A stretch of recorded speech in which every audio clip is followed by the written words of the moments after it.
He was a billionaire who had everything, until he threw away the one woman who truly loved him for a glamorous model. 5 years later, on his wedding day, she returned with a secret that would destroy his perfect life. Never been more sure of anything. This is Zion, your son. One moment of truth shattered his carefully constructed world. The woman he abandoned was carrying his child, and now she's back for revenge. My what?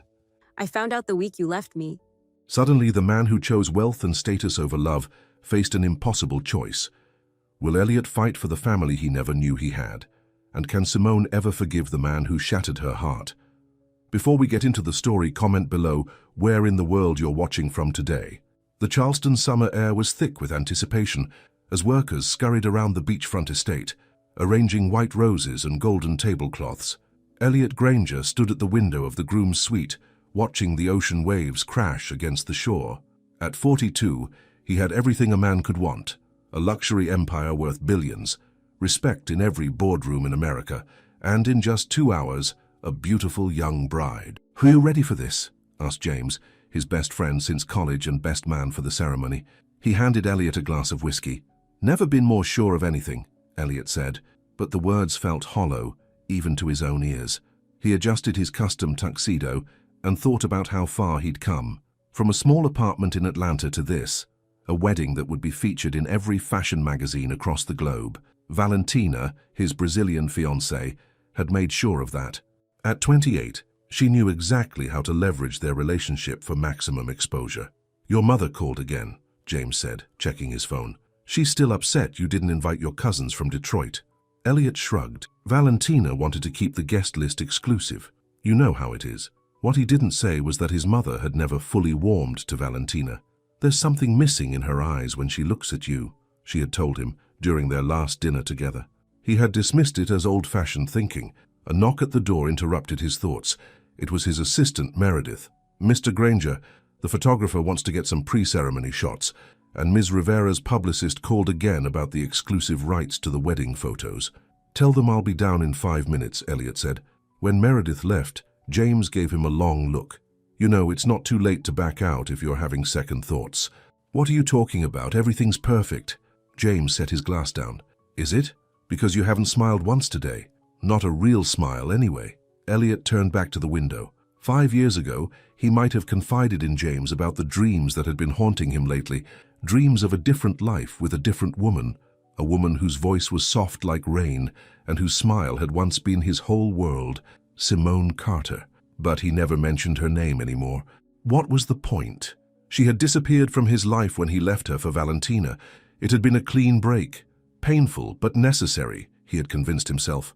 Simone was part of his struggling years, not the empire he'd built since. "Let's go," Elliot said, finishing his drink in one gulp. "Don't want to keep the photographers waiting." Across town, in a modest hotel room, Simone Carter gently adjusted the collar of her 5-year-old son's dress shirt. "Do I have to wear this, Mommy? It's itchy," Zion complained, squirming in his tiny suit. "Just for a little while, baby," Simone said, her voice steady despite the storm raging inside her. "Remember what we talked about? This is very important." Zion nodded solemnly, his brown eyes, so much like his father's, looking up at her with complete trust. "We're going to meet my daddy today." Simone swallowed hard. "That's right." She stood and checked her reflection in the mirror. The emerald green satin dress hugged her curves perfectly. At 29, Simone was more beautiful than ever, motherhood having added a quiet strength to her delicate features. She'd pinned her hair up, revealing the graceful curve of her neck and the diamond earrings that were her grandmother's, the only luxury she had allowed herself to keep after rebuilding her life in Atlanta. "You look like a princess, Mommy," Zion said, his face brightening. Simone smiled and kissed the top of his head. "And you look like a little prince." Her phone buzzed with a text from the car service. "Our ride is here," she said, picking up her small clutch purse.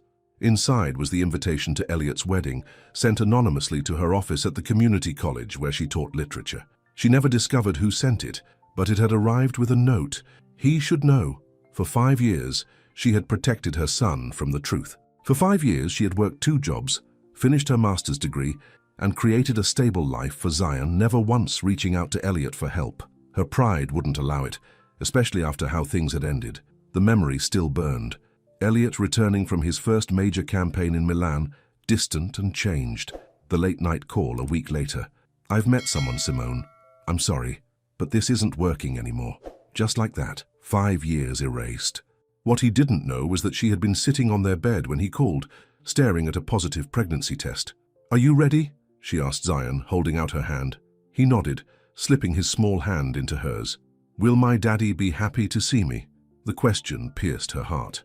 "We're about to find out, baby." The wedding venue was a spectacle of wealth. Celebrities mingled with business moguls on the manicured lawn. Security guards checked invitations at the gate, while drones from exclusive media outlets captured aerial footage of the event. Valentina Rivera was in her element. In the bridal suite, surrounded by her model friends and a team of stylists, she was having the final touches put on her designer gown. "The Vogue photographer wants just one more shot before the ceremony," her publicist said, phone in hand. "Tell him he can have 5 minutes, no more," Valentina replied in her accented English. She turned to her maid of honor. "How many guests have arrived?" "Almost everyone. The governor just pulled up." Valentina smiled with satisfaction. This wedding wasn't just a union, it was her official entry into American high society. Elliot was the perfect husband, wealthy, respected, and completely malleable. She had watched him cut ties with friends who didn't fit their new image, relocate his headquarters to be closer to her modeling contracts, and even change his clothing style to complement hers better.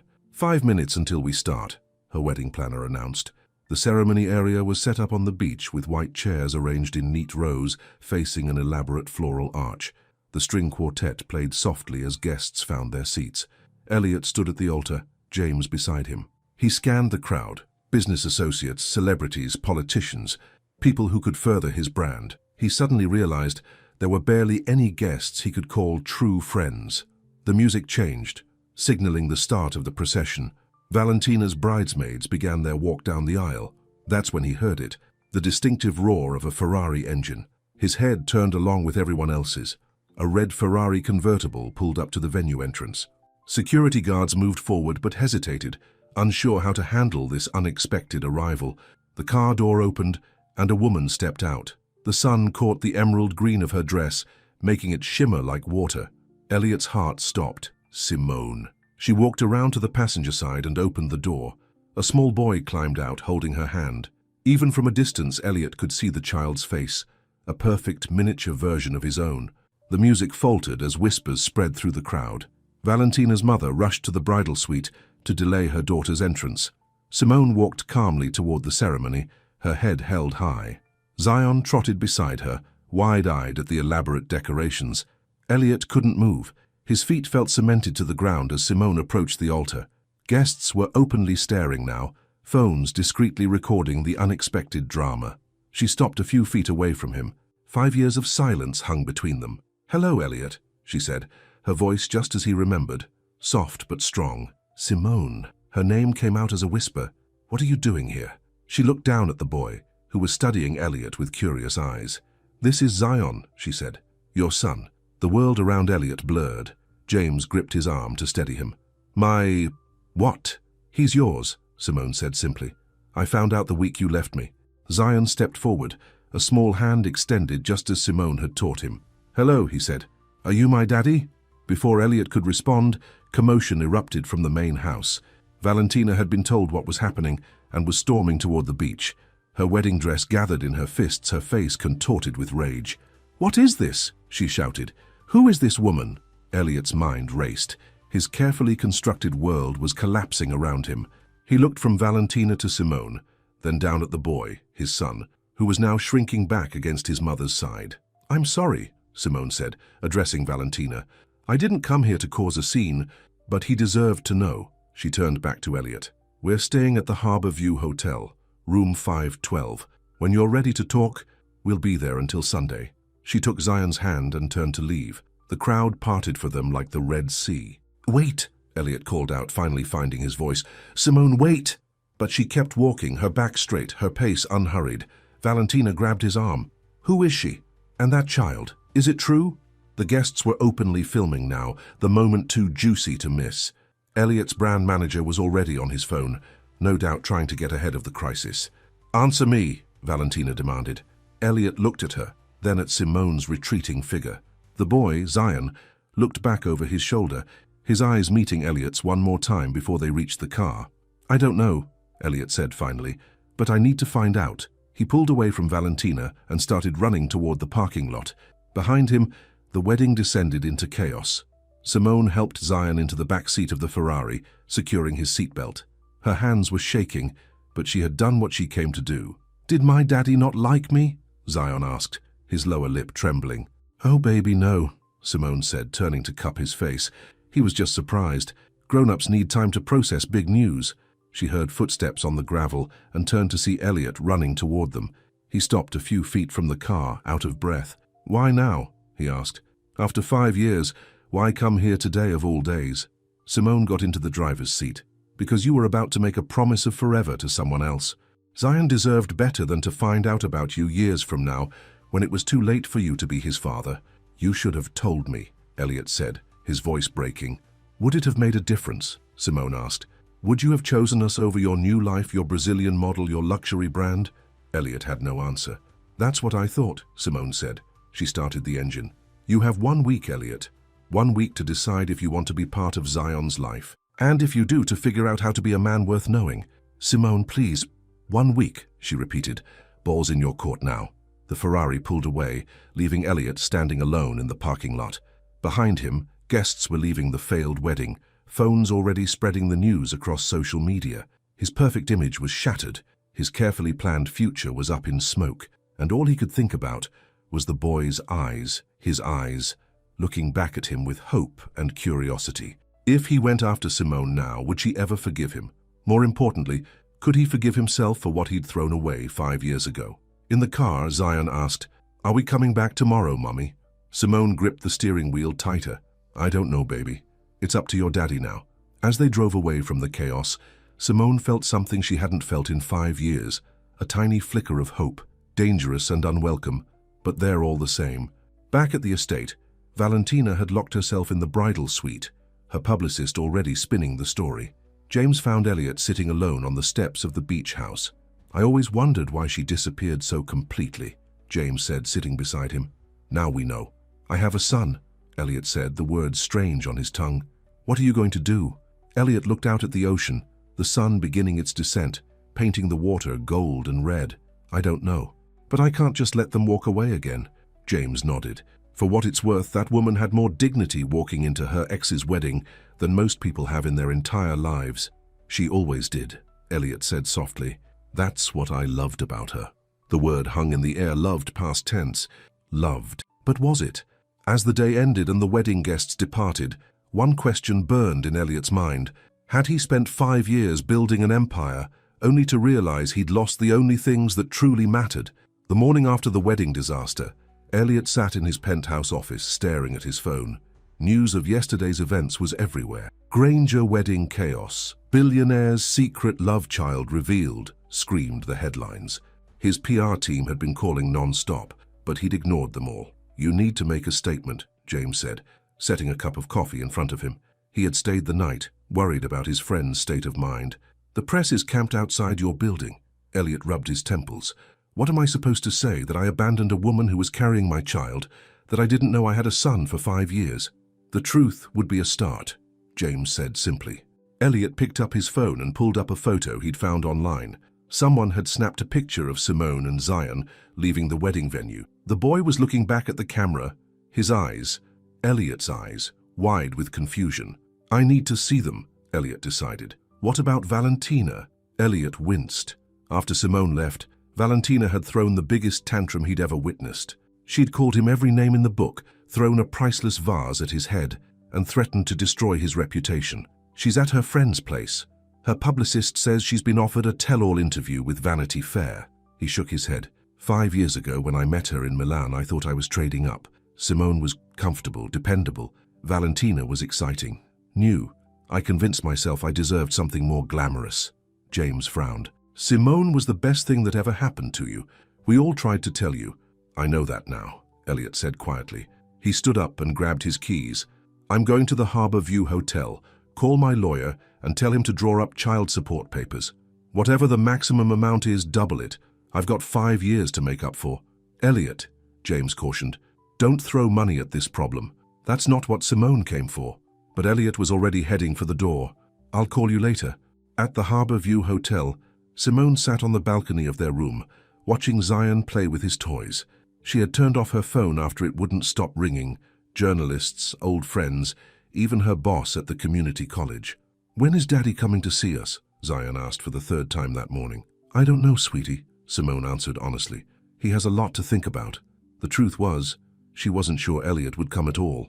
The look on his face yesterday, shock, confusion, maybe even anger, had haunted her dreams. Part of her regretted the dramatic entrance, but another part felt vindicated. For 5 years, she had carried the burden alone. Now, Elliot would have to face reality too. A knock at the door made her freeze. Zion looked up excitedly. "Is that him? Is that my daddy?" "Stay here," Simone said, her heart pounding.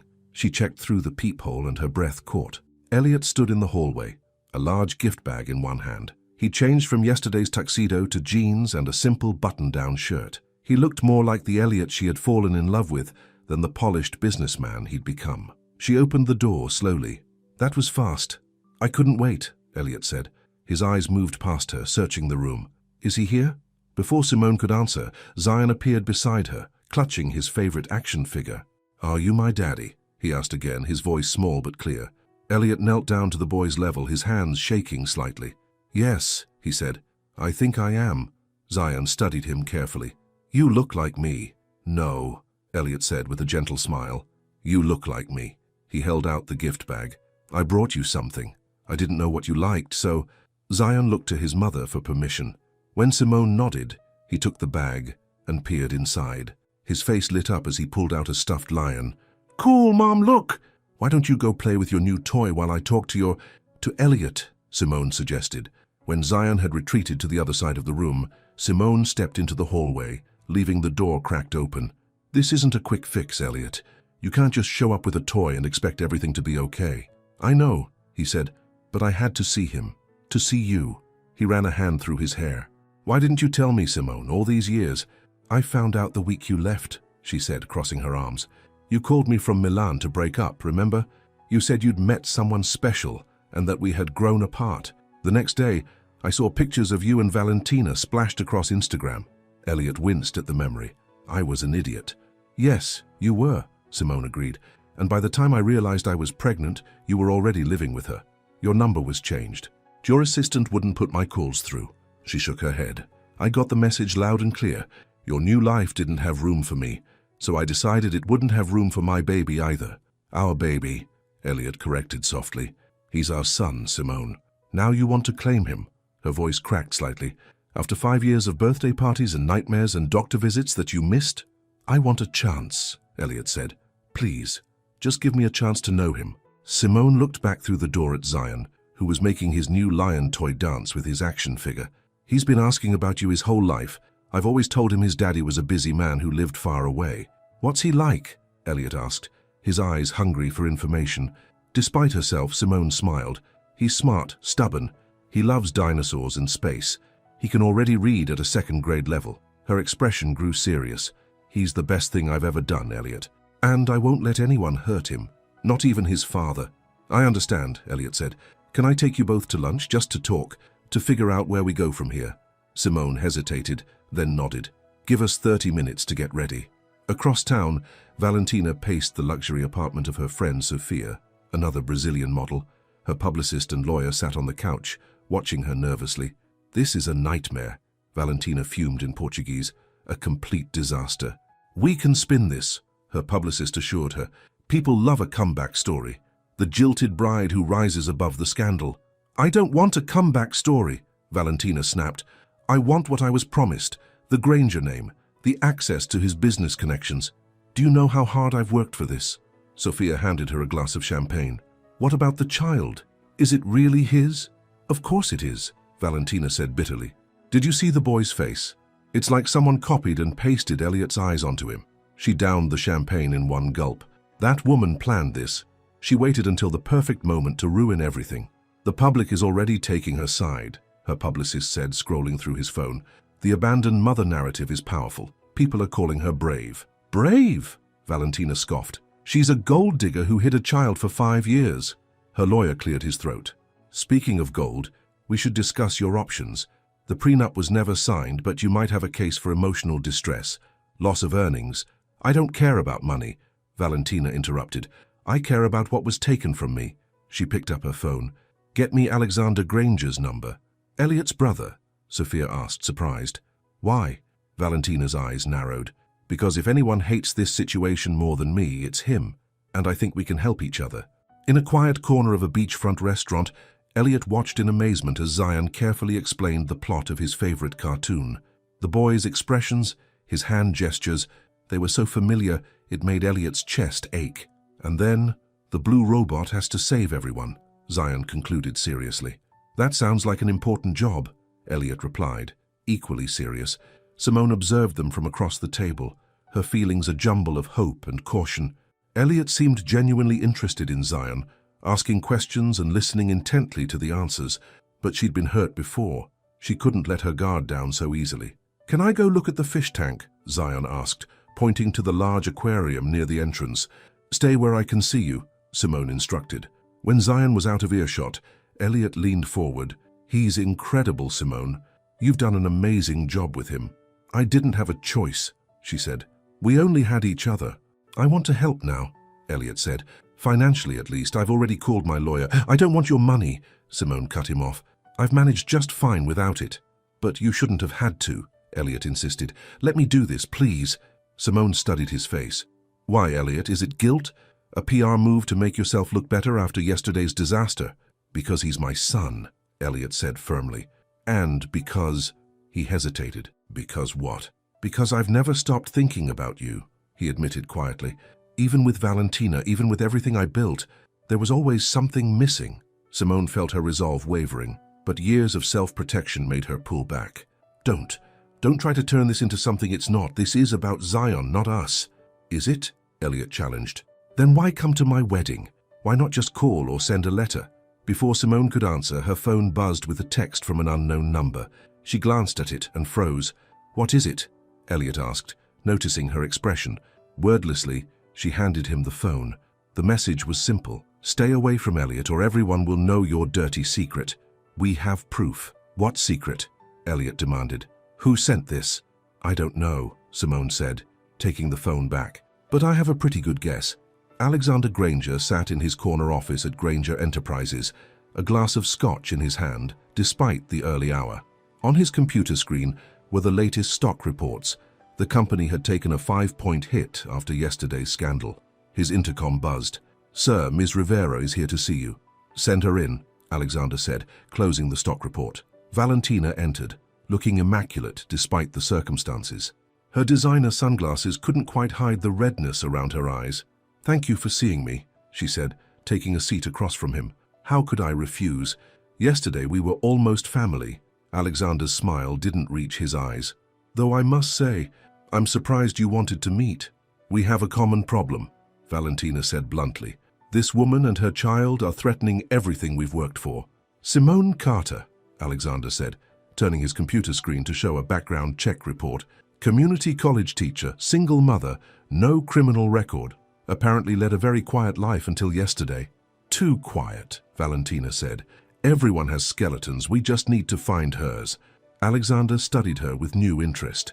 What exactly are you proposing, Ms. Rivera? A partnership. I want what was promised to me. The Granger name, the connections, the lifestyle. You want to protect the company from scandal. She leaned forward. Together we can make this problem disappear. And how do you suggest we do that? Valentina smiled coldly. I've already sent her a warning. Now we just need to back it up with something real. She pulled out her phone. I've hired a private investigator to dig into her past. 5 years is a long time. Nobody's that perfect. Alexander took a thoughtful sip of his scotch. You're more ruthless than you look. I didn't climb out of the favelas of Rio by being nice, Valentina replied. Do we have a deal? Alexander extended his hand. I believe we do. Back at the hotel, Zion had fallen asleep for an afternoon nap. Elliot and Simone sat on the balcony, the tension between them palpable. I should report that text to the police, Elliot said, and tell them what? That someone sent me a vague threat? Simone shook her head. Besides, I don't want to make this situation any more public than it already is. What secret could they possibly have on you? Elliot asked. Simone looked away. Everyone has secrets, Elliot. He studied her face, realizing there was still so much he didn't know about the last 5 years of her life. Whatever it is, you can tell me. I want to help, like you helped when I needed you most. The words came out sharper than she intended. Elliot flinched. I deserve that. But I'm here now and I'm not going anywhere. Simone sighed. It's not that simple. I built a life without you. Zion and I have a routine, friends, a community back in Atlanta. We can't just upend everything because you've suddenly decided to be a father. Then let me come to Atlanta, Elliot said immediately. I'll open an office there. I'll do whatever it takes. And what about your fiancé? Simone asked. Your life here? Valentina and I are done, Elliot said firmly. As for my life, I'm starting to realize it wasn't much of one anyway. A knock at the door interrupted them. Simone checked the peephole and turned to Elliot with alarm. It's a reporter, she whispered. From the Charleston Post. Elliot's face darkened. I'll handle this. He opened the door just enough to block the view inside. This is private property. You need to leave. The reporter, a young woman with a determined expression, held up her phone. Mr. Granger, we've received an anonymous tip about Ms. Carter's past. Would you care to comment on her time at Oakwood Rehabilitation Center? Elliot's confusion was genuine. I don't know what you're talking about. According to our source, Ms. Carter was admitted for substance abuse issues 6 months after your breakup. If true, this raises questions about her fitness as a mother. The reporter's eyes gleamed with the scent of a story. Was this why she kept your son a secret? Behind him, Elliot heard Simone's sharp intake of breath. He blocked the doorway more firmly. No comment. Leave now before I call security. When he closed the door and turned around, Simone was pale, her hands shaking. Is it true? Elliot asked quietly. Simone's eyes filled with tears. Not the way they're making it sound. Then tell me the truth. She sank onto the edge of the bed, careful not to wake Zion. After you left, I was devastated. Pregnant, alone, abandoned by the man I thought I'd spend my life with. She wiped at her eyes. I developed severe prenatal depression. My doctor prescribed medication, but I was afraid to take it because of the baby. I thought I could handle it on my own. What happened? Elliot prompted gently. I couldn't sleep, couldn't eat. When I started having thoughts about hurting myself, my sister checked me into Oakwood. It's a mental health facility, not a rehab center. She looked up at him. I stayed for 3 weeks, got the help I needed, and never looked back. I've been stable ever since. Relief washed over Elliot's face. That's nothing to be ashamed of, Simone. I know that, she said, but the world doesn't always see it that way. If this gets twisted in the press, it could affect my job, my reputation. It could even impact custody arrangements if you decided to pursue them. The implication hung in the air between them. You think I'd use this against you? Elliot looked hurt. That I'd try to take Zion away. I don't know what to think anymore, Simone admitted. But someone is clearly trying to drive us apart, and they're willing to drag my past through the mud to do it. Elliot's expression hardened with determination. There's only one person who would benefit from this, Valentina, and if she's behind this, she's going to regret it. He pulled out his phone. I'm calling my head of security. You and Zion aren't safe here anymore. We need to move you somewhere private while I deal with this. Deal with it how? Simone asked, concern in her voice. However I have to, Elliot said grimly. No one threatens my family and gets away with it. The word family hung in the air between them. For the first time in 5 years, Simone allowed herself to imagine what might have been, what still might be. Zion stirred in his sleep, murmuring something inaudible. Both parents turned to look at him, their shared creation, the innocent center of a storm he didn't understand. Okay, Simone said softly. Where do we go? I have a lake house about an hour from here. Very private, excellent security. Elliot hesitated. Do you trust me? The question carried the weight of their entire history, the love they'd shared, the betrayal, and now this fragile new beginning. I want to, Simone said honestly. For Zion's sake, I'm trying. It wasn't a yes, but it wasn't a no either, and for now that was enough. As evening fell, a black SUV with tinted windows pulled away from the Harbor View Hotel through a service entrance, avoiding the small crowd of reporters that had gathered at the main lobby. Inside, Zion chattered excitedly about the adventure, while Simone and Elliot exchanged nervous glances.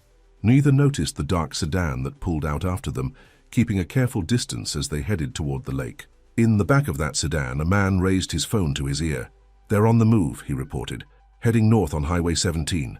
On the other end of the line, Valentina smiled. Perfect. Don't lose them. She hung up and turned to Alexander Granger. Phase 1 complete. Now we move to Phase 2. Are you sure about this? Alexander asked, swirling his drink. There's no going back once we cross this line. Valentina's eyes were cold. She destroyed my wedding.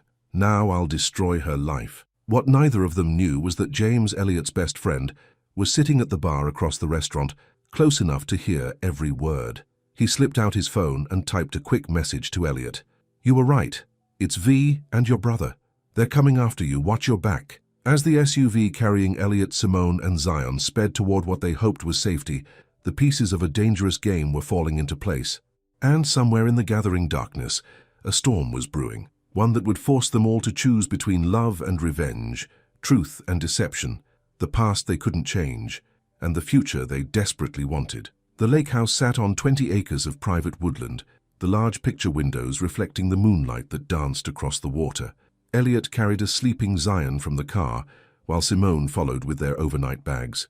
It's beautiful, she whispered, as they entered the spacious great room with its soaring ceiling and stone fireplace. I bought it 3 years ago, Elliot said, keeping his voice low. I always meant to spend more time here, but work, he trailed off, realizing how hollow the excuse sounded. Where should I put him? He asked, nodding toward Zion. There's a guest room upstairs with a view of the lake, Elliot said. Second door on the right. As Simone settled Zion into bed, Elliot activated the security system and checked his phone. James had sent 3 more messages, each more urgent than the last. Got solid evidence. V hired a PI to dig into Simone's past. Alex is bankrolling the whole thing. They're planning something big. Call me. This is worse than we thought. Elliot stepped onto the back deck to make the call. James answered on the first ring. Thank God, James said. Are you at the lake house? Yes. We just got here. Zion's asleep and Simone's getting settled. Elliot lowered his voice. What's going on?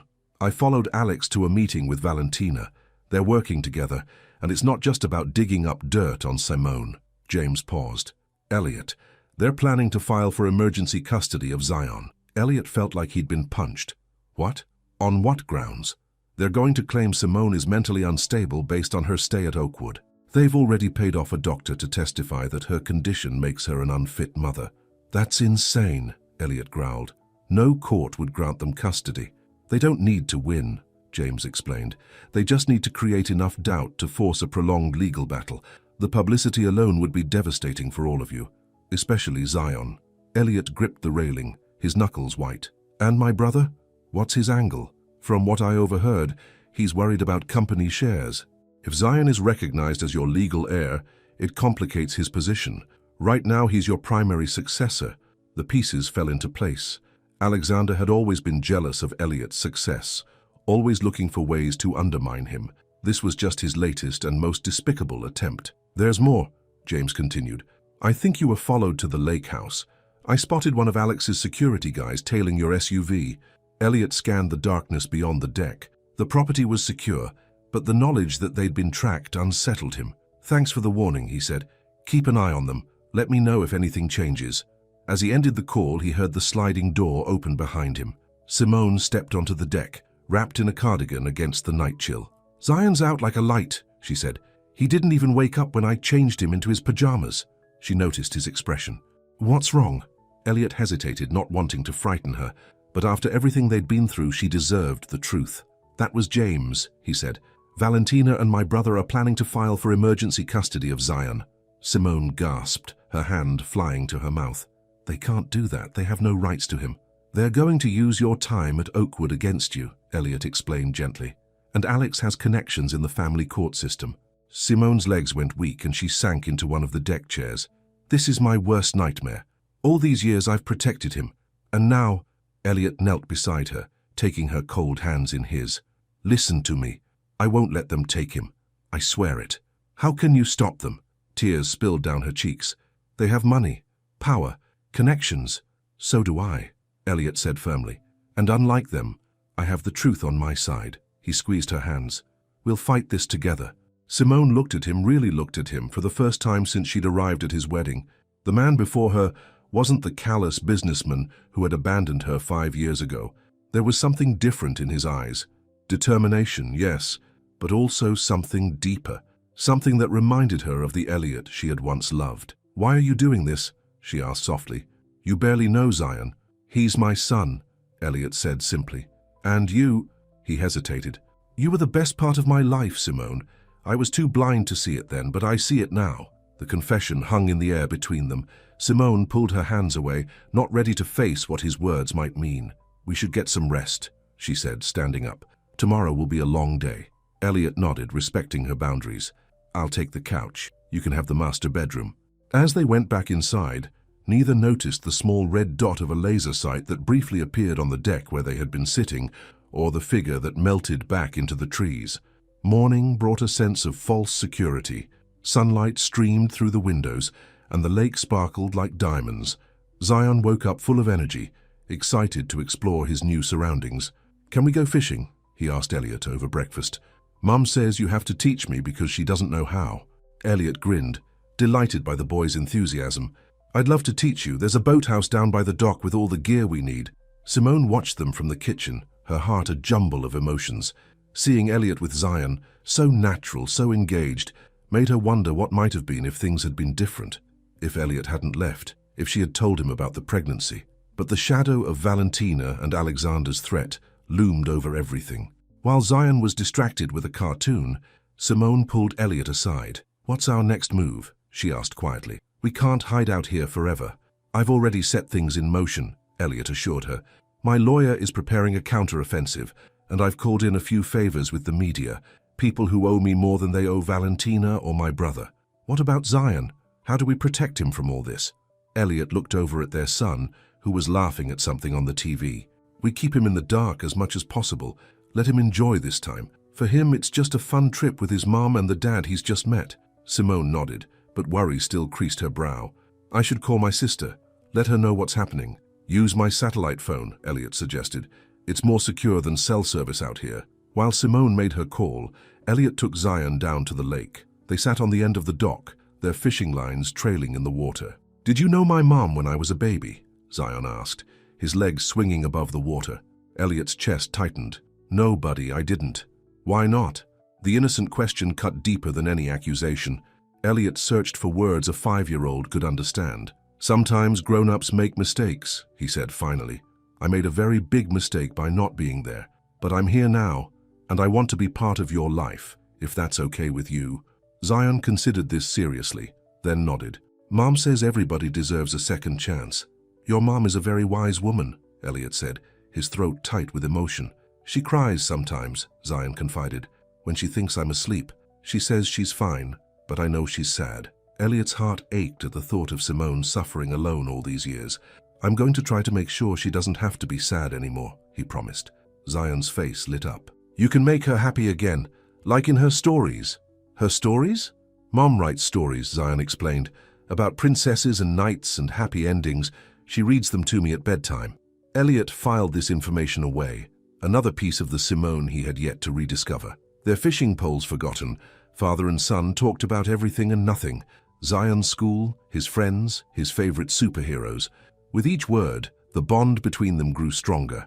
From the deck of the house, Simone watched them, her heart both full and fearful. This fragile new family felt like a dream, one she was terrified of losing. At Granger Enterprises headquarters, Alexander paced his office while the private investigator delivered his report. They're at the lake house, as you suspected, the man said. Security is tight, but we've identified potential access points. What about the custody filing? Alexander demanded. Our contact at the court has expedited the paperwork.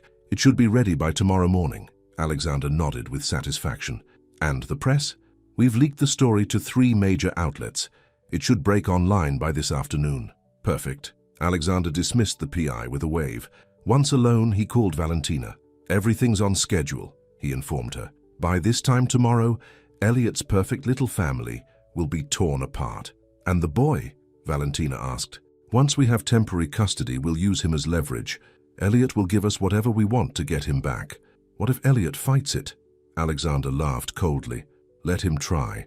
The courts move slowly, and in the meantime, his reputation and business will be in shambles. He'll settle just to make it all go away. And the woman? Valentina's voice hardened. Simone? When we're done, she'll wish she never crashed your wedding. Alexander hung up and turned to the large window overlooking the city. Soon, he thought, All of this would be his. What he didn't see was his assistant in the doorway, who had heard every word. She quietly backed away, then pulled out her phone and sent a text to James. She had worked for Alexander for years, but this crossed a line she couldn't ignore. Back at the lake house, the day passed in a strange bubble of domestic tranquility. They had a picnic lunch on the lawn, and Elliot taught Zion how to skip stones across the water. For brief moments, Simone could almost forget the threat hanging over them. In the afternoon, while Zion napped, Elliot received an urgent call from James. "They've accelerated the timeline," James reported. "The custody filing is happening tomorrow, and they've already leaked the story to the press. It's going to hit the internet any minute now." Elliot's jaw clenched. "We need to move faster. Is everything ready on our end?" "Almost. I've got the documents you asked for and our media contacts are standing by." "But Elliot," James hesitated, "this is going to get ugly before it gets better." "I know," Elliot said grimly, "but I'm not backing down. Not this time." After hanging up, he found Simone in the kitchen preparing dinner. Her movements were methodical, almost mechanical, as if cooking was the only thing keeping her grounded. "We need to talk," Elliot said, sitting at the counter. Simone wiped her hands on a dish towel. "They're moving forward with the custody claim, aren't they?" "Yes, and they've leaked it to the press." Simone closed her eyes briefly. "How bad will it be?" "Bad," Elliot admitted. "They'll twist your time at Oakwood, paint you as unstable. They'll question why you kept Zion secret for so long. They'll imply that I left because of your issues, not the other way around. And Zion? How do we protect him from hearing these things?" "We can't stay here," Elliot said. "They know where we are. We need to move tonight, go somewhere they won't expect." "Where?" "I have a house in the mountains of North Carolina. It's not in my name. I bought it through a shell corporation for privacy. Not even Alexander knows about it." Simone nodded slowly. "Okay, we'll go. But Elliot, we can't run forever." "We won't have to," he promised. "I have a plan to end this once and for all, but I need you to trust me." Their eyes locked, and for a moment the years between them fell away. Simone saw the man she had once believed in with her whole heart. The man who, despite everything, still had the power to make her feel safe. "I trust you," she said softly. The moment was interrupted by Elliot's phone chiming with a news alert. His expression darkened as he read the headline, "Granger Heir's Mother Battles Mental Illness. Custody Fight Looms." He handed the phone to Simone, who read it with growing horror. The article was worse than they had imagined. Intimate details of her time at Oakwood, quotes from anonymous sources claiming she had been suicidal, insinuations that she had hidden Zion to extort money from Elliot. "This is just the beginning," Elliot warned. "By morning, it will be everywhere." Simone set the phone down, her hands shaking. "How did they get these details? My medical records are private." "Money can buy almost anything," Elliot said bitterly, "including confidentiality breaches." A small voice from the doorway made them both turn. "Mom, why are you crying?" Zion stood there in his rumpled clothes, having just woken from his nap. Simone quickly wiped her eyes and forced a smile. "I'm not crying, sweetie. Just cutting onions." She exchanged a look with Elliot. "Actually, we have exciting news. We're going on another adventure tonight to a special house in the mountains." Zion's face lit up. "Like camping?" "Sort of," Elliot said, playing along. "There's a house, but it's surrounded by forests and hiking trails, and there's a creek where we can catch frogs." "Cool," Zion rushed forward. "Can we go now?" "After dinner," Simone promised. "Why don't you help me set the table?" As Zion busied himself with the plates, Elliot slipped away to make arrangements. They would need to leave under cover of darkness, taking a roundabout route to avoid being followed. He was so focused on the logistics that he almost missed the text from his head of security. Motion sensors triggered on the south perimeter. Security camera footage shows 3 armed individuals approaching the house. ETA to breach, 10 minutes. Elliot's blood ran cold. He rushed back to the kitchen. "We need to leave now," he said urgently. "Grab only what you need. We have less than 10 minutes. Simone recognized the fear in his eyes. Without question, she scooped up Zion. "Honey, we need to go right now. It's a surprise night drive." "What about dinner?" Zion protested. "We'll have a picnic in the car," Elliot promised, already moving toward the garage. "It'll be fun." As they hurried through the house, Elliot activated the security protocols from his phone. Steel shutters began to descend over the windows. The alarm system armed itself with a series of beeps. "Take the SUV," he instructed Simone, handing her the keys. "It's bulletproof." "Bulletproof?" Simone's eyes widened. "Elliot, what's happening?" "I'll explain in the car. Just go." Now, they piled into the black SUV in the garage. Elliot hit the remote to open the garage door, then froze. Through the widening gap, they could see a dark sedan blocking the driveway. "Back exit," Elliot muttered, shifting the SUV into reverse. "There's a service road through the woods." He backed out of the garage and swung the vehicle around the side of the house, away from the approaching intruders. The headlights illuminated a narrow dirt track leading into the dense trees. "Hold on," he warned as they bounced over the rough terrain. In the back seat, Zion clutched his stuffed lion, eyes wide with a mixture of fear and excitement. "Are we running away from bad guys?" he asked. Simone reached back to squeeze his hand. "It's just a game, sweetheart. Like hide and seek." Elliot navigated the dark forest path, the powerful SUV crushing undergrowth and low branches. Behind them, shouts and the beams of flashlights indicated their pursuers had discovered their escape. "Who are these people?" Simone demanded. "Alexander's security team wouldn't be armed like this. I don't think they're here to serve custody papers," Elliot said grimly. "This is something else." They broke through the tree line onto a wider dirt road. Elliot accelerated, putting distance between them and the lake house. Just as he began to breathe easier, the rear window exploded in a shower of safety glass. "Get down!" he shouted, pushing Simone's head below the dashboard. "Zion, lie down on the seat!" Another shot pinged off the reinforced body of the SUV. In the rearview mirror, Elliot could see a motorcycle gaining on them, the rider holding what looked like a handgun. "Who are these people?" Simone cried, reaching back to shield Zion with her body. "I don't know," Elliot admitted, swerving to make them a harder target. "But this isn't Alexander's style. This is something else entirely." The motorcycle drew alongside them. The rider's face was hidden behind a helmet visor, but there was something familiar about the lean build. As the rider raised the gun again, the visor caught the moonlight, revealing a glimpse of the face beneath. Elliot's blood froze. "It can't be," he whispered. The rider fired again, the bullet cracking the driver's side window. Elliot swerved hard, forcing the motorcycle off the road. It careened into the trees, the rider tumbling to the ground. "Who was it?" Simone asked, still covering Zion. Elliot's hands gripped the steering wheel so tightly his knuckles were white. I think it was Valentina." "What?" Simone straightened in shock. "She's trying to kill us?" "Not us," Elliot realized with dawning horror. "You. She's trying to eliminate the competition." They sped through the night, the mountains looming ahead like dark sentinels. In the back seat, Zion had fallen into an exhausted sleep, mercifully unaware of the danger. Simone reached across the console to grip Elliot's arm. "What have we gotten into?" she whispered. "I don't know," Elliot admitted, "but I swear I'll get us out of it." As they drove toward what they hoped was safety, neither of them noticed the small tracking device blinking steadily beneath the SUV's chassis, or the helicopter that rose silently above the tree line behind them, following their path through the darkness. Back at the lake house, amid the chaos of the botched attack, a phone rang. Alexander Granger answered it on the first ring. "What happened?" he demanded. "They got away," a voice replied, "and your Brazilian friend took matters into her own hands. She tried to shoot them." Alexander cursed. "This wasn't the plan. We needed the child alive and unharmed for the custody claim." "Plans have changed," the voice said coldly. "The woman saw my face. She has to go." "And my brother?" "Collateral damage, unfortunate but necessary." Alexander hesitated, suddenly aware he was in deeper than he'd intended. "What about the boy?" "Don't worry about the boy," the voice assured him. "We'll make sure he ends up exactly where he belongs, with his rightful family." The line went dead, leaving Alexander staring at the phone in his hand, wondering if he'd made a deal with the devil. Miles away, as the mountains rose around them like protective walls, Elliot reached over and took Simone's hand. "Whatever happens," he promised, "we're in this together now." She squeezed his hand in return, a silent agreement. Whatever lay ahead, they would face it as a family, the family they should have been all along. But as the helicopter tracked their movement from above, and unknown enemies plotted their next move, the question remained, would their newfound bond be strong enough to survive the storm that was coming?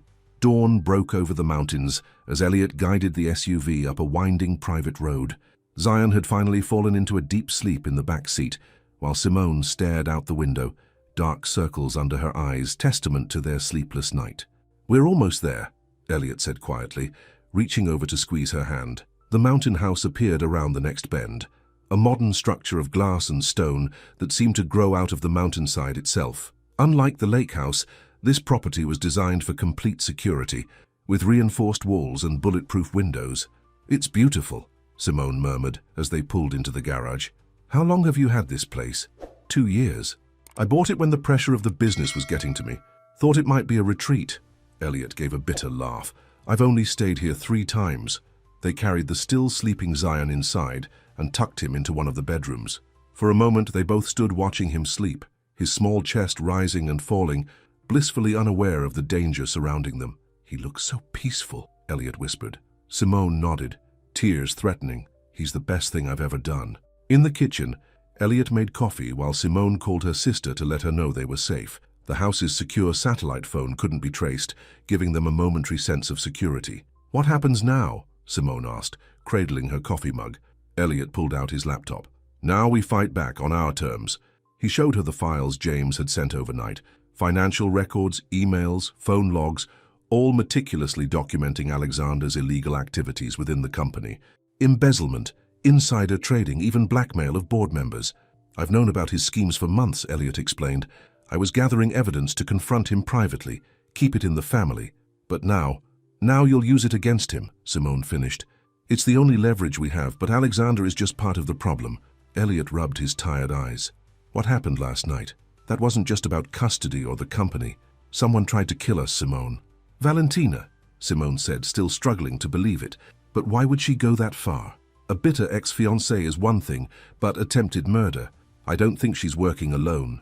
Elliot pulled up another file, a background check on Valentina Rivera. There's something in her past I missed, something dark. As they scrolled through the report, a pattern emerged.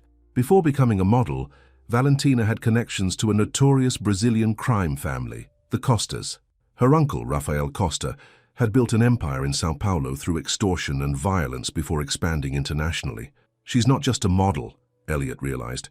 She's connected, and I was her ticket to legitimacy in America. Simone studied the photos of Valentina with various Costa family members. You think she was using you? That the whole relationship was a lie? I don't know, Elliot admitted, but I'm starting to wonder if our marriage was about more than just social climbing. The Granger name would have given her, and by extension her family, access to powerful people, legitimate businesses for money laundering. And now that's been taken away from her, Simone said, understanding dawning. Because of me, because of Zion. Elliot's phone buzzed with a text from James. Just intercepted communication. They've tracked you. Helicopter reported in Asheville area. You have maybe 2 hours. We need to move, Elliot said, showing her the message. But first I need to make some calls. While Simone packed up their few belongings and prepared a quick breakfast for Zion, Elliot made a series of encrypted calls to his lawyer, to federal law enforcement contacts, to trusted board members. By the time he finished, a plan was in place. The FBI is moving on Alexander right now, he told Simone, and they're investigating the Costa connection to Valentina, but we still need to get somewhere safe until this is over. Where can we go that they won't find us? Simone asked, the fear evident in her voice. Elliot hesitated. I have one idea, but you're not going to like it. Alexander Granger was in the middle of a board meeting when the FBI agents walked in. The look of shock on his face quickly turned to fury as they read him his rights and led him away in handcuffs. The evidence of his financial crimes too substantial to ignore. Across town, at the luxury hotel where she had been staying since the wedding disaster, Valentina received a panicked call from one of her uncle's men. They're on to us, he said in rapid Portuguese. Rafael says to get out now. The private jet is waiting at the airfield. Valentina cursed, throwing clothes into a suitcase. What about the woman and the child? Forget them. This is bigger than your wounded pride. The American authorities are connecting the dots. If they link you to the family business, I understand, Valentina snapped, but I want them found. This isn't over. As she rushed to the elevator, her phone rang again. The screen showed an unknown number, but she answered anyway. Hello, Valentina. The voice was familiar but different somehow, colder, more determined. Elliot? She froze in the hallway. How did you get this number? That doesn't matter. What matters is that I know everything. About your family, about your uncle's business, about why you really wanted to marry me. Valentina's blood ran cold. You know nothing. I know enough to make sure you never set foot in this country again, Elliot said calmly. The FBI is already building a case. Your uncle's operations in 3 American cities have been compromised. You're done here. You think it's that simple? Valentina laughed bitterly. You have no idea who you're dealing with. Actually, I do. And that's why I've arranged protection for Simone and my son, federal protection. You'll never get near them again." There was a long pause. "You really love her, don't you?" Valentina finally asked, her voice small. "You never looked at me the way you looked at her, even after just one day." Elliot hadn't expected this vulnerability. "I'm sorry, Valentina. For whatever it's worth, I did care for you. Not enough." The hardness returned to her voice. "This isn't over, Elliot. My family doesn't forget, and neither do I." The line went dead. Elliot looked at Simone, who had been listening on speakerphone. "That buys us some time, but not much. We need to move." The last place Simone expected to end up was Elliot's mother's house, a modest colonial in a quiet Atlanta suburb, just 20 minutes from where she and Zion had been living all along. Margaret Granger was a small, elegant woman with Elliot's eyes and a no-nonsense demeanor. She welcomed them with hugs and a kitchen full of comfort food. "I've been telling him for years that girl was trouble," she said, as she served them homemade chicken soup. "A mother knows these things." Zion took to his grandmother immediately, delighted by her collection of children's books and her patient answers to his endless questions. For the first time in days, he seemed completely at ease. "Your mother is wonderful," Simone told Elliot as they watched the two of them work on a puzzle together. "Why didn't you ever mention this place might be safe?" "Because I was ashamed," Elliot admitted. "I've neglected her for years, caught up in building my empire. The last time I visited was Christmas, and even then I only stayed for dinner." He shook his head. Another mistake in a long list of them. They settled into an uneasy routine over the next few days. Federal agents were stationed outside the house. Elliot worked remotely, dealing with the fallout at his company. The board had voted unanimously to remove Alexander as CFO, and criminal charges were mounting against him. Valentina had disappeared, presumably back to Brazil, though intelligence suggested the Costa family had properties in several countries where she might be hiding. On the third night after Zion was asleep, Elliot and Simone sat on the back porch swing, the evening air warm around them. "What happens when this is all over?" Simone asked. "When we're safe again?" Elliot looked at her in the soft porch light. "What do you want to happen?" "I don't know," she answered honestly. "A week ago I was just a teacher and a mum, living a quiet life. Now everything's changed." "Not everything," Elliot said. "You're still the same incredible woman who raised our son alone, who protected him, who had the courage to show up at my wedding and tell the truth." Simone smiled faintly. "I almost didn't come. My sister thought I was crazy."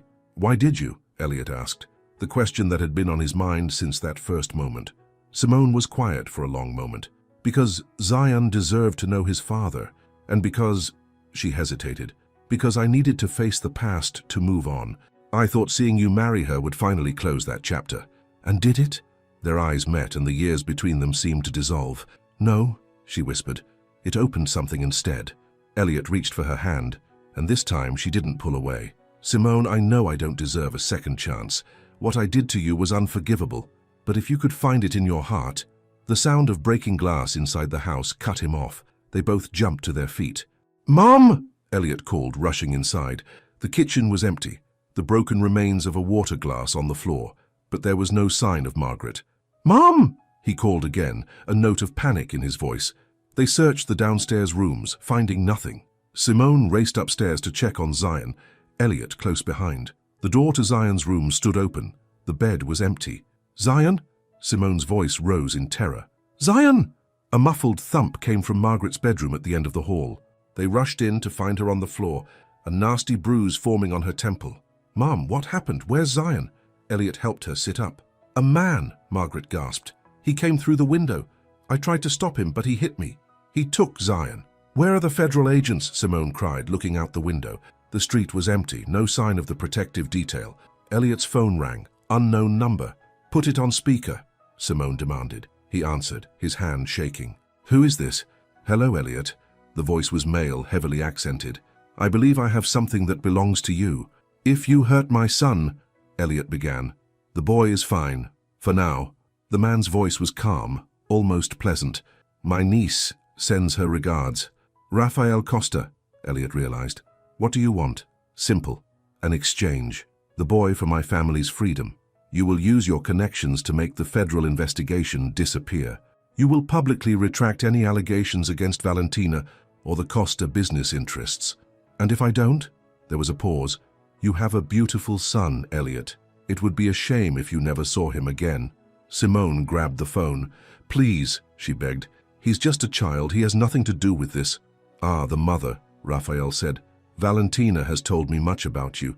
The woman who ruined everything." His tone hardened. "You should have stayed away."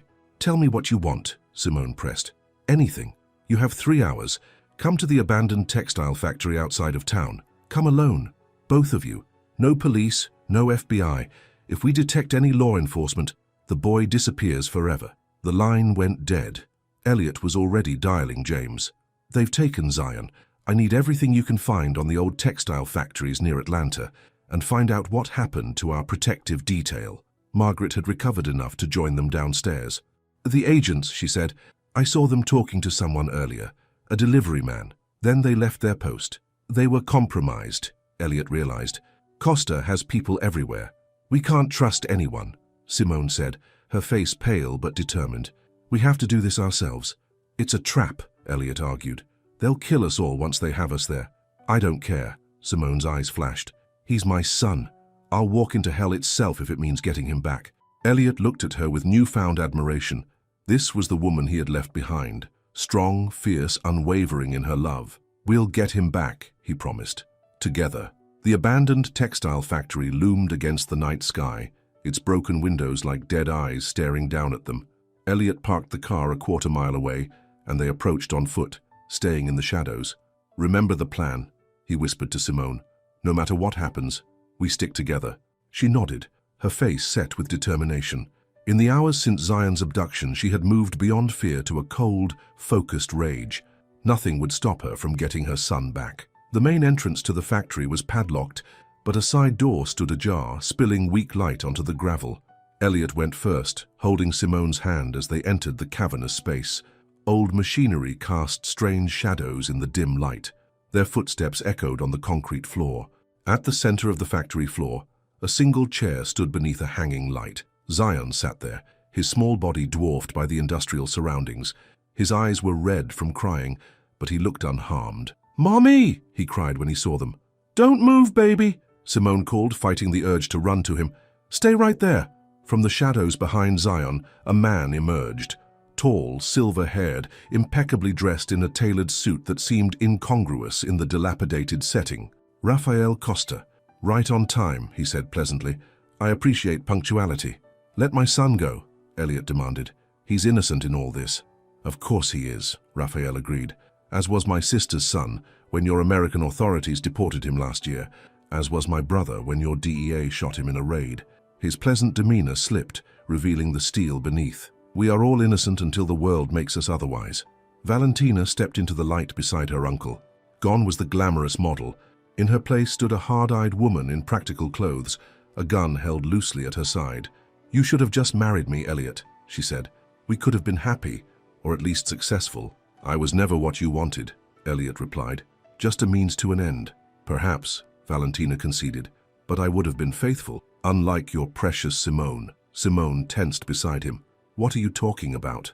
Valentina smiled cruelly. "Shall I tell him or will you?" "There's nothing to tell," Simone said, but her voice wavered slightly. "No?"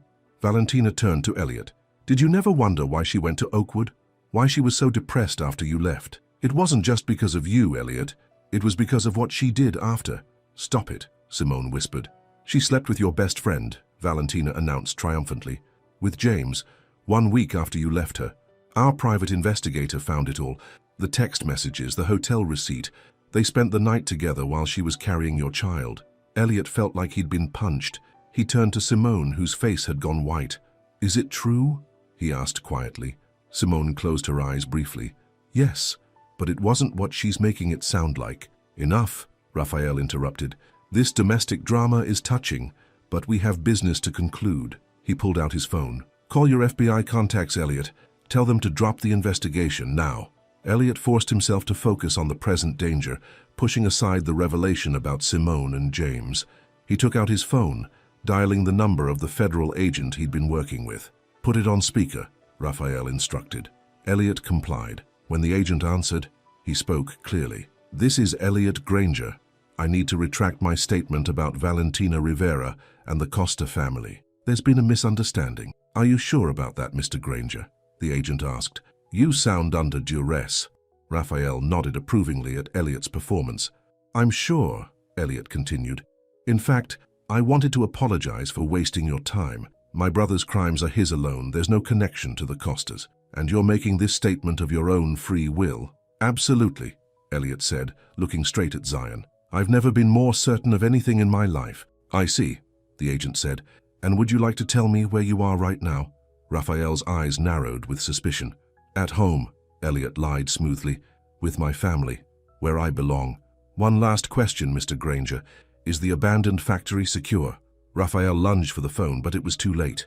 The sound of helicopter rotors suddenly filled the air above the factory. Flashlight beams cut through the broken windows as voices shouted commands from outside. You were wired, Valentina realized, raising her gun toward Elliot. Not him, Simone said, pulling open her jacket to reveal the small microphone taped to her shirt. Me. Raphael grabbed Zion, pulling him off the chair and backing toward a rear exit. Stay back or the boy dies. Mom, Zion cried, struggling in the man's grip. Everything happened at once. Valentina fired her gun, the shot going wide as Elliot tackled her to the ground. The factory doors burst open, FBI agents swarming in with weapons raised. Raphael dragged Zion toward the back, using him as a shield. Simone, in a burst of maternal courage, charged after them. Let him go! Raphael turned, using Zion as cover, but the boy bit down hard on his hand. Raphael yelped in pain, his grip loosening just enough for Zion to wiggle free and run toward his mother. Simone scooped him up, shielding him with her body as she dove behind a piece of machinery. Raphael raised his gun, but before he could fire, a shot rang out from across the factory floor. Raphael fell, clutching his shoulder. Behind him stood James, lowering a pistol. Nobody hurts my godson, he said grimly. In the chaos that followed, FBI agents secured the scene. Valentina and Raphael were taken into custody, their empire crumbling around them. Alexander, already in federal custody, would face additional charges for his role in the kidnapping. Outside the factory, Simone held Zion tightly, covering his face with kisses. Are you okay, baby? Did they hurt you? I was scared, Zion admitted, but I knew you and Daddy would come. Elliot approached them slowly, his eyes on Simone. You were wired the whole time. You knew what Valentina would say. Simone nodded. James warned me they had found out about that night. He thought they might use it against us. We need to talk about that, Elliot said quietly. I know. Simone looked up at him, her eyes full of remorse and defiance. But not now, not in front of Zion. James joined them, keeping a respectful distance. The agents want to debrief you both, and the medics should check Zion, just to be sure. Elliot gave his oldest friend a long look, part gratitude for saving Zion, part confusion about what had happened with Simone. James met his gaze steadily, then nodded toward the waiting agents. We'll sort it all out later, he promised. Family comes first. 3 weeks later, life had settled into a new normal. Elliot had taken a leave of absence from Granger Enterprises, leaving day-to-day operations to a trusted executive team. The company had weathered the scandal remarkably well, with stock prices rebounding after Alexander's removal. Valentina and Raphael were awaiting trial, the evidence against them overwhelming. Alexander had struck a plea deal, agreeing to testify against the Costas in exchange for a reduced sentence. Elliot had moved to Atlanta, renting a house not far from Simone's apartment. He spent every day with Zion, making up for lost time, discovering the joy of being a father. And then there was Simone. The night after the rescue, when Zion was finally asleep, they had talked until dawn. It was one night, she had explained, tears streaming down her face. I was devastated after you left. James came to check on me, and we both had too much to drink. He meant nothing, just two broken people seeking comfort. Did he know you were pregnant? Elliot had asked, the hurt still raw. No, I didn't know myself until a week later. Simone had looked at him pleadingly. I've regretted it every day since. Not because of James, he's been a good friend to both of us, but because it was wrong. Because it came from a place of pain, not love. It had taken time, but gradually, the wound began to heal. Elliot understood that in his absence, life had gone on. People had made mistakes, himself most of all. Now on a sunny Saturday, they were having a picnic in the park near Simone's apartment. Zion was flying a kite with his grandmother, Margaret having become a fixture in their lives. He's getting so good at that, Simone observed, watching her son laugh as the kite soared higher. He's amazing, Elliot agreed, just like his mother. Simone turned to him, a question in her eyes. Where do we go from here, Elliot? We've been in limbo for weeks. Elliot took her hand. I've been thinking about that a lot. He hesitated. I know we can't go back to what we had before. Too much has happened. But maybe we could start something new. Something new, Simone repeated, weighing the words. I'm staying in Atlanta, Elliot continued. I've decided to step back from the company, focus on what matters, on who matters. He squeezed her hand. I want to be a father to Zion, a real one, every day. And I want... What do you want, Elliot? A chance to fall in love with you again, he said simply. Properly this time. No rush, no pressure, just two people getting to know each other, building something real. Simone's eyes filled with tears, but she was smiling. I'd like that. From across the park, Zion called to them. Mom! Dad! Look how high it is! They both stood, their hands still joined, and walked toward their son. The kite danced against the blue sky, soaring higher with each gust of wind. Hey, he's going to be okay, isn't he? Elliot asked softly. We all are, Simone replied, leaning against his shoulder. As they reached Zion, he grabbed both their hands, forming a circle. Can we do this every weekend? He asked eagerly. Elliot and Simone exchanged a look over his head, a look full of promise, of possibility, of a future they might build together. Yes, they answered in unison. Every weekend. Margaret watched them from a few steps away, her heart full at the sight of her son finally finding his way home, not to a mansion or a lake house or a mountain retreat, but to the family he had almost lost. The four of them stood together under the vast blue sky, the kite flying above them like a beacon of hope. Not a perfect family, not yet, but a real one, forged in fire, strengthened by truth, bound by love, and in the end, that was all that mattered. 6 months later, on a crisp autumn day, Elliot stood nervously in the small gazebo behind Margaret's house, James beside him as best man, Zion proudly holding a small velvet box with 2 rings inside. When Simone appeared at the end of the garden path, wearing a simple white dress and carrying a bouquet of wildflowers, Elliot felt his heart swell with a joy he had never known in all his years of wealth and success. This time, as they exchanged their vows, there were no photographers, no society guests, no elaborate decorations, just the people who mattered most, witnessing a promise that had been broken once, but would never be broken again. Second chances don't come often, Elliot said, taking Simone's hands in his. I promise to spend the rest of my life making sure you never regret giving me one. Simone smiled through her tears. And I promise to always fight for what matters, for you, for Zion, for the family we've become. As they sealed their vows with a kiss, Zion cheered loudly, making everyone laugh. Elliot scooped him up, including him in their embrace.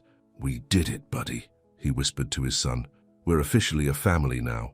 We always were, Zion replied with the simple wisdom of childhood. You just had to find your way back. Out of the mouths of babes, Elliot thought, holding his wife and son close as a new chapter of their lives began. Not perfect, not without scars, but infinitely more precious for having almost been lost. The journey had been painful, the road harder than any of them could have imagined. But standing here now, surrounded by love, Elliot finally understood what true wealth looked like. It wasn't the empire he had built. It was this moment, this family, this love. This was the happy ending they all deserved. The end.